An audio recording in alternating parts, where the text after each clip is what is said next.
From Washington, this is VOA News.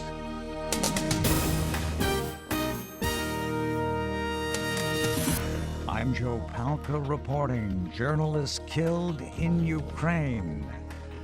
A prominent journalist was killed Wednesday in a car explosion in Ukraine's capital of Kyiv.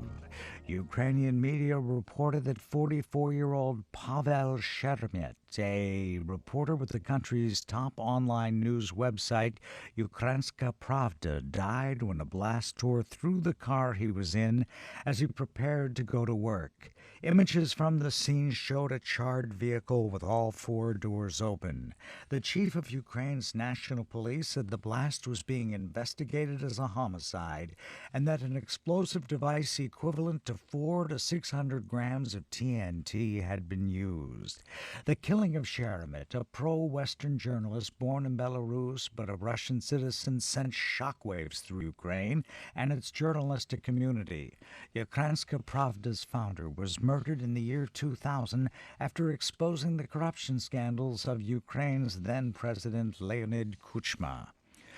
Turkey's President Recep Tayyip Erdoğan has declared a 3-month state of emergency following last week's thwarted coup in his country. Erdoğan Wednesday said the emergency is needed to hunt down all of those believed to be responsible for the coup attempt. Speaking after a meeting with his cabinet ministers, the Turkish leader said the state of emergency is not meant to curb basic freedoms, but instead to counter threats to Turkish democracy. State media say authorities are acting to close down 626 private schools and other educational establishments in the latest step of a crackdown after the botched coup. These schools are linked to exiled cleric Fethullah Gulen, who set up a network of schools across Turkey to promote his teachings. In addition, Turkey has banned academics from leaving the country and urged those traveling abroad to return home. This is VOA News. Russia's top Olympic official said on Wednesday that he expected a final decision by Sunday over whether the entire Russian Olympic team will be banned from next month's games in Rio. The International Olympic Committee is examining its legal options following a report by World Anti-Doping Agency investigator Richard McLaren that accused Russia's sports ministry of overseeing doping of the country's Olympic athletes. Russian Olympic Committee President Alexander Zhukov said the issue is to be resolved by Sunday, and the most important issue is the approval of the Russian national team lineup for participation in the Olympics. Russian triple jumper Ekaterina Koneva was asked how she'd feel if all Russian athletes were banned from the Games. She said, "We will be crying. In fact, it's very sad and frustrating. All these thoughts in our head, what if we are not admitted? What do we do? But hope dies the last. We still have another chance. It's tomorrow, and I hope they will tell us something good." A man wearing a heavy coat with wires hanging out prompted a security alert and partial lockdown in central Brussels, but it turned out to be a false alarm. Authorities believe the man was a student measuring radiation levels in the Belgian capital. No explosives were found, and the man was detained for questioning.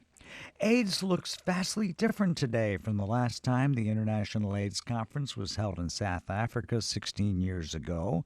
For one thing, while new infections continue, more people are on treatment and babies no longer have to get the virus if their mothers are infected. Carol Pearson files this report for VOA.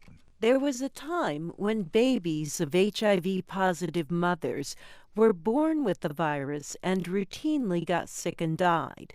But now all babies can remain AIDS-free, even though their mothers are infected. Rachel Stirk is a senior scientist at a division of the National Institutes of Health. Mother-to-child transmission is one of the greatest success stories in HIV research, but there's still 150,000 children in low and middle income countries who become infected with HIV every year. The challenge is getting HIV-infected women on treatment and keeping them on it for life. Carol Pearson, VOA News, Washington. This year, Thailand eliminated mother-to-child HIV transmission, the first country in Asia to do so. Let's hear it for the next President of the United States of America, Donald Trump.